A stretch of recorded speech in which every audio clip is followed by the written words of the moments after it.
बिस्मिल्लाहिर्रहमानिर्रहीम। अस्सलाम वालेकुम बहनों, भाइयों और दोस्तों और बुजुर्गों। हम अमवी खिलाफत के 7वें खलीफा सलमान बिन अब्दुल मलिक इब्ने मरवान के बारे में बयान कर रहे हैं। आज अमवी खिलाफत के 7वें खलीफा सलमान बिन अब्दुल मलिक इब्ने मरवान के बारे में जानने की कोशिश कर रहे हैं। और इस तलीमी वीडियो में इस बासर रहनुमा की तारीख और इसरात ड्राफ्ट करते हैं। इल्म और फहम को फैलाने के लिए इस वीडियो को पूरा देखें और अपने दोस्तों में शेयर भी करें। सलमान बिन अब्दुल मलिक इब्ने मरवान 7वें अमवी खलीफा थे, जिन्होंने 715 से अपनी वफात तक हुकूमत की। वो खलीफा अब्दुल मलिक इब्ने मरवान और वालदा बिनते अब्बास के बेटे थे। उन्होंने अपने 705 और 685 के कैरियर का आगाज फलस्तीन के गवर्नर के तौर पर किया, जबकि इनके वालिद ने 705 से 715 और भाई अब्दुल वलीद अव्वल 685 से 705 अब्दुल मलिक बतौर खलीफा हुकूमत की। वहां महर हयात राजा इब्ने हयोत ने इसकी रहनुमाई की और इसने यजीद इब्ने लब के साथ करीबी तल्लुकात इस्तवार किए, जो अलहाज इब्ने यूसुफ अल वलीद के इराक के ताकतवर वायसराय और मशरकी खिलाफत के एक बड़े मुखालिफ थे। सलमान ने अपने भाई पर अलहाज के असर रसूख से नाराजगी जाहिर की। गवर्नर के तौर पर सलमान ने रमला शहर की बुनियाद रखी और इसमें सफेद मस्जिद तामीर की।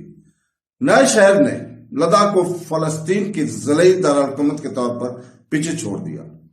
लद्दाख को कम से कम जज़वी तौर पर तबाह कर दिया गया था और इसके बाशिंदों को जबरदस्ती रमला में मुंतकिल कर दिया गया था, जो एक इक्तिसादी मरकज के तौर पर तैयार हुआ। बहुत से मुसलमान उलमा का घर बन गया और 11वीं सदी तक फलस्तीन का तजारती और इंतजामी मरकज रहा। करून वस्ती के मनाबा में मुसलमान सलमान की जिंदगी के पहले 30 साल की तफसीलात बहुत कम है। वो गालबन 675 ईस्वी के करीब मदीना में पैदा हुए थे। जुबैर बिन जदीमा की पड़पोती 6ठी सदी के करीबा हिंदू आपस के एक मुमताज सरदार सलमान की परवरिश जज्वी तौर पर सहरा में इनके बनु अब्बास के रिश्तेदारों ने की थी। इसकी पैदाइश के वक्त खिलाफत पर सलमान के दौर के कजन मुआविया अव्वल की हुकूमत थी, जिसने 661 में हुक्मरान अमवी खानदान की बुनियाद रखी थी। 683 और 684 में मुआविया अव्वल के जानशीनों यजीद अव्वल और मुआविया दोम की वफात के बाद खिलाफत में अमवी हुकूमत का खात्मा हो गया और ज्यादातर सूबों ने गैर अमवी मक्का में मुकीम अब्दुल्ला इब्ने जुबैर को तस्लीम किया। खलीफा मदीना के अमवियों के बिशमुल सलमान को शहर से बेदखल कर दिया गया और शाम में पनाह गजीन हो गए, जहां इन्हें वफादार अरब कबैल की हमायत हासिल थी।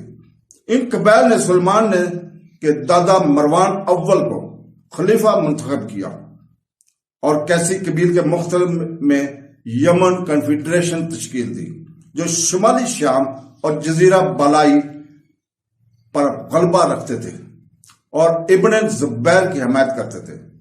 685 तक मरवान ने शाम और मिस्र पर अमवी कंट्रोल दोबारा कायम कर लिया था। अब्दुल मलिक, जो इसके बाद आया, ने 692 तक बाकी खिलाफत पर दोबारा कब्जा कर लिया था।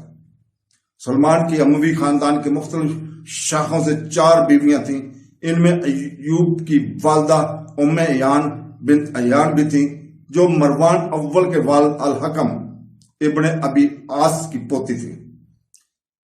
इनकी अमवी बीवियों में से एक और उम्मे यजीद बिन्त अब्दुल्ला थी, जो खलीफा यजीद अव्वल की पोती थी और मुस्तकबिल में खिलाफत के दावेदार अबू मोहम्मद सफियानी की बहन थी।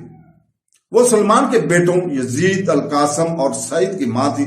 सलमान की बीवी आयशा बिन्त अब्दुल्ला इब्न उमरो खलीफा उस्मान रज़ियल्लाहु ताला अन्हु की पोती थी और सलमान के बेटियों यानी और अब्दुल्ला की वालदा थी।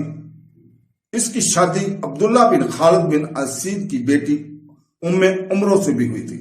جن سے ان کے بیٹے کے تحت عبد الواحد تھے جو کہ خلیفہ مروان دوم مدینہ اور مکہ کے مستقبل کے گورنر تھے، اور عہد عزیز ان کے دوسری بیویوں میں سودا بنت یحییٰ تھی جو طلحہ بن عبداللہ کی پوتی تھی، جو محمد کے بزرگ ساتھ تھی اور ابتدائی مسلم الرحمان تھی، اور عائشہ بنت اسما بنت عبد الرحمن بن حارث تھی، بنو مخزوم کے ممتاز قریش قبیلہ کی ایک رکن تھی، جس سے ان کے 2 بیٹے پیدا ہوئے تھے۔ اپنی لونیوں سے سلیمان کے بیٹے داؤد، محمد، الحارث، عمر اور عبد الرحمن تھے، جن میں سے آخری ایک بچہ فوت ہوا۔ مجموعی طور پر سلیمان کے 14 بیٹے تھے۔ محمد جو اپنے والد کی وفات کے وقت 12 سال کے تھے، ان میں زندہ رہنے والے سب سے بڑے تھے اور خلیفہ ولید دوم کے دور تک زندہ رہے۔ سلیمان کے بیٹے فلسطین میں رہے اور ضلع کی یمنی قبائلی شرافت کے ساتھ مضبوط تعلقات قائم رکھے۔ جن عرب قبائل نے فلسطین کی چوکی بڑھائی تھی وہ خاندان کے پابند تھے۔ 744 میں انہوں نے اس کے سربراہ سلیمان کے بیٹے یزید کو خلیفہ کے طور پر نصب کرنے کی ناکام کوشش کی۔ فلسطین میں سلیمان کی جائیداد اس کے خاندان کے قبضے میں رہی، یہاں تک عباسی انقلاب نے 750 میں اموی خاندان کا تختہ الٹ دیا، جس کے بعد انہیں عباسی خاندان نے ضبط کر لیا تھا۔ ان کی اولاد میں سے کچھ داؤد اور عبد الواحد کے خطوط سے اموی امارت 756 سے 929 اور الائنس کی خلافت 929 سے 1031 میں رہنے والے زرائع نے درج کی ہیں۔ سلیمان کی وفات ستمبر 717 میں ہوئی اور وہیں دفن ہوئے۔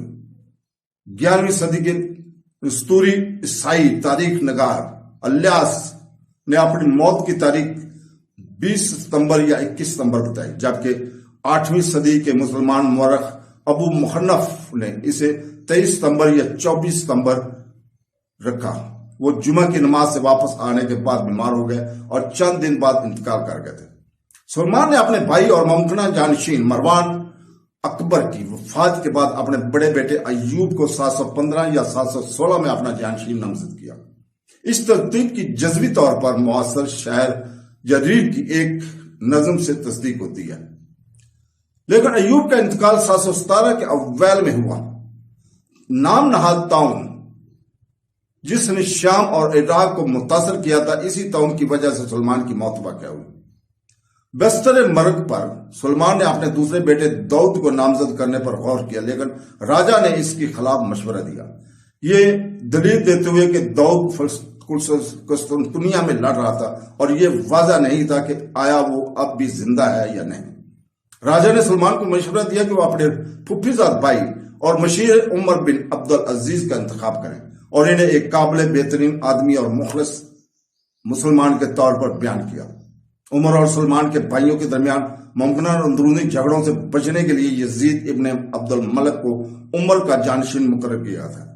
سلیمان کے اپنے بھائیوں پر عمر کی نامزدگی نے اموی خاندان کے عام تصورات کی نفی کر دی کہ خلیفہ کا عہدہ عبد الملک کے گھرانے تک ہی محدود رہے گا۔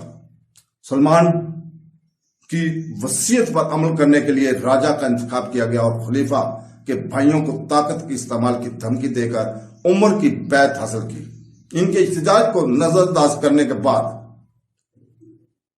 کے مطابق سلیمان کی عمر کی نامزدگی کے بارے میں روایتی مسلم رپورٹرز راجا کی ذاتی روابط جانشینی انتظامات میں راجا کے کردار کو مسئلہ طور پر مبالغہ آمیز قرار دیتے ہیں۔ شعبان کے مطابق سلیمان نے عمر کو نامزد کیا کیونکہ وہ اپنی پالیسیوں کے سب سے زیادہ ہمدرد کے دعوے دار تھے۔ تو دوستو، اللہ حافظ۔